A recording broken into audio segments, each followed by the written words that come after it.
Welcome back. And the stage was set for yet another Margari performance, and it was not a solo artist nor a small musical ensemble. 22 little heads popped up and took their positions to interpret one of the classical books of Tamil literature, that's Thirukural, and their grace and charm left the audience spellbound, including our reporter Pratibha Raman.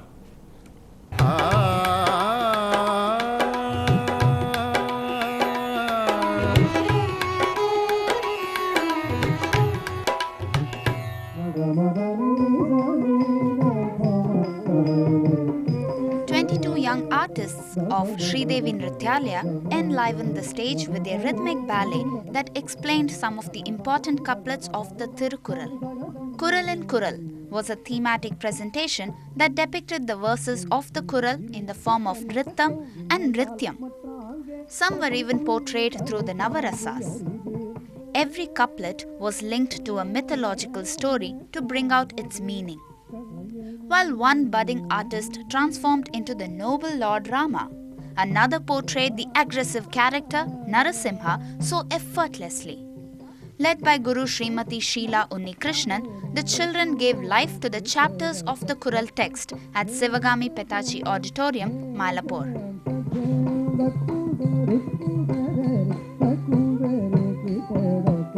We, related the meaning of the Kural with a myth. Like for example, for anger, Nagayim Uvagayim Kollum Sinatin, there we showed Hiranyakasipu how we got destroyed by his anger. Like that, and choreographing Varnam was a great challenge. It took for me nearly 25 days to finish that Varnam choreography alone.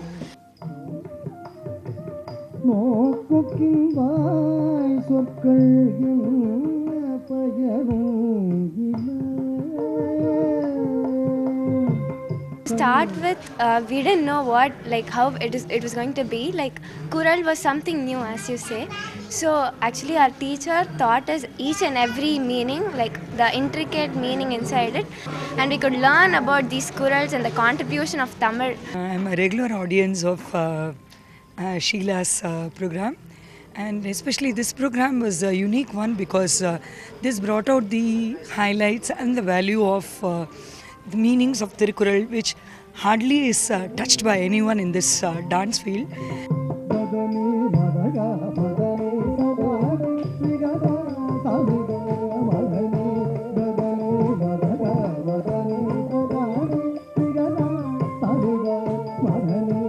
The Thirukural is interpreted in such a unique and riveting style.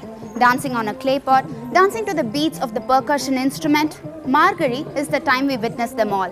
Witnessing them performed by child prodigies is something we didn't expect, did we? In Chennai, with camera person Pradeep, this is Pratibha Raman for NDTV Hindu.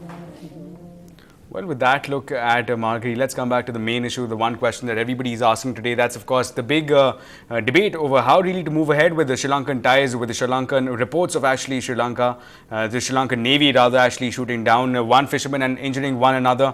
So that's one issue that is being discussed. And to actually delve deeper into that, we are now joined again in our studios by an MP and the spokesperson of the DMK, Mr. T.K. Silangovan.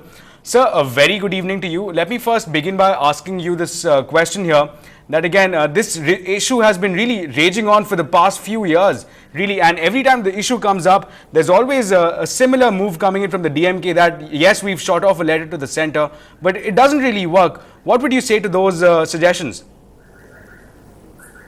See what as a state government we have a role to play. The fishermen caught are the Tamil fishermen. We have to fight with our own government, the government of India, that we write to them, we speak to them, we raise the issue in the parliament. In fact, I had myself raised this issue in the parliament. All these things are there. We have to depend on the government of India. So now that you mention actually really fighting it out with the government of India, how are the permutations? The government of India, even the Honorable Home Minister had assured me that this will not happen because he had held a discussion. They are also not calm. They had held discussions with the government of Sri Lanka to see that this does not happen. Right. And Sri Lankan government had, in fact, reportedly assured the Indian government that this will not happen. Right, Mr. Langovan. Now, despite those assurances, as you pointed out, now these attacks have taken place despite the assurances of the Home Minister.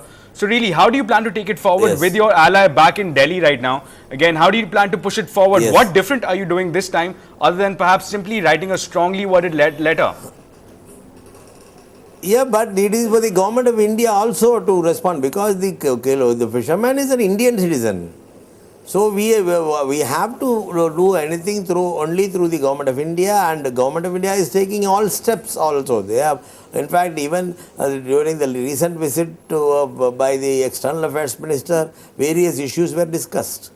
Sir, the fisherman who died today was a citizen of India, but he was also a citizen of the Pudukkottai district, which also makes him a citizen of Tamil Nadu. In that case, Yes. how are you really Yes, going to yes, provide that- him the security network for fishermen in general operating off the coast of Tamil See, Nadu?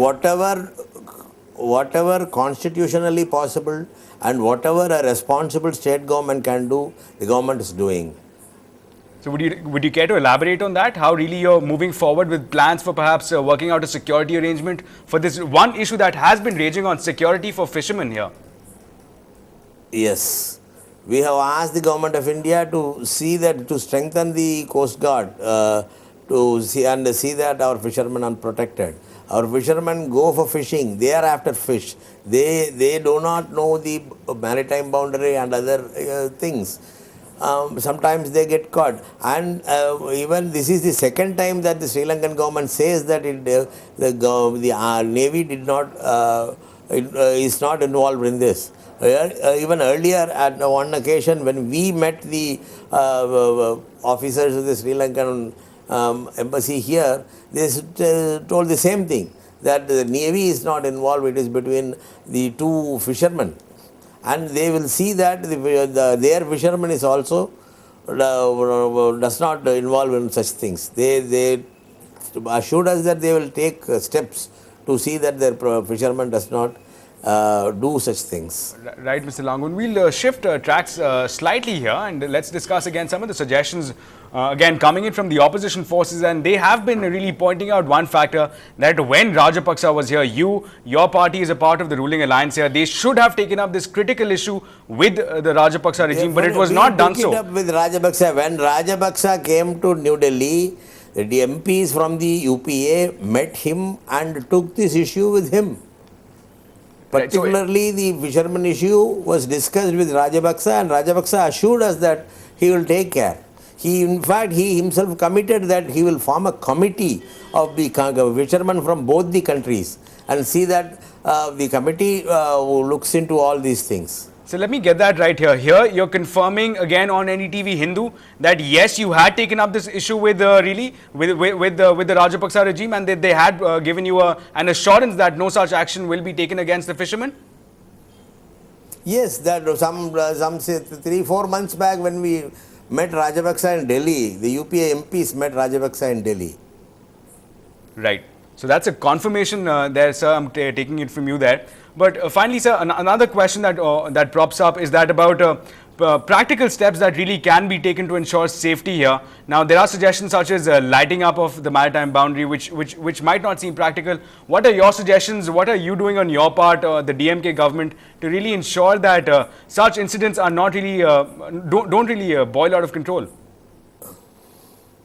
See, this is there. Even the Gujarati fishermen, when they go for fishing, they were arrested by the Pakistan Navy.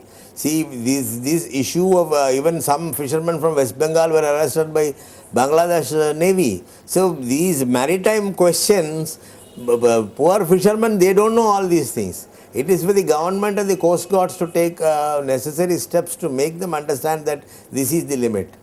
Fishermen are after fish, what can they do? So such things innocently done sometimes cost their life also. Right, sir. So just a final question to you right now. Now, despite again the reports coming in, and despite the reports coming in about the death of the fisherman, the Sri Lankan envoy has clearly denied any responsibility. He's denied that there was any such development. What would you say to those comments coming in from the Sri Lankan envoy? You are right. See, when people here say something, but this issue was discussed with the government of Sri Lanka. Even the 10-member MP's team, when we went to Sri Lanka to visit the camps, this issue was also discussed there. So this is a very serious issue. It is the life of the fishermen who are going for fishing without much knowledge about these boundaries and other things. These they are get caught in the police, Sri Lankan Navy. These things has to be settled in a way that fishermen are not affected. Right, We want a good method for settling this issue. Right, Mr. Langovan. Thanks a lot for joining us this evening and giving us a better picture of the DMK's position on this very crucial issue here for the fishermen here in Tamil Nadu. And let's move forward. That is all the time that we have for that. Was Mr. Langovan, really the MP and the spokesperson for DMK, really again not really giving us a clear picture about the DMK's position and about the plan of action to ensure safety. But nonetheless, that was Mr. T.K. Langovan for you. That is all the time that we have for. But of course, news and updates will continue as usual here on NDTV Hindu. Keep watching.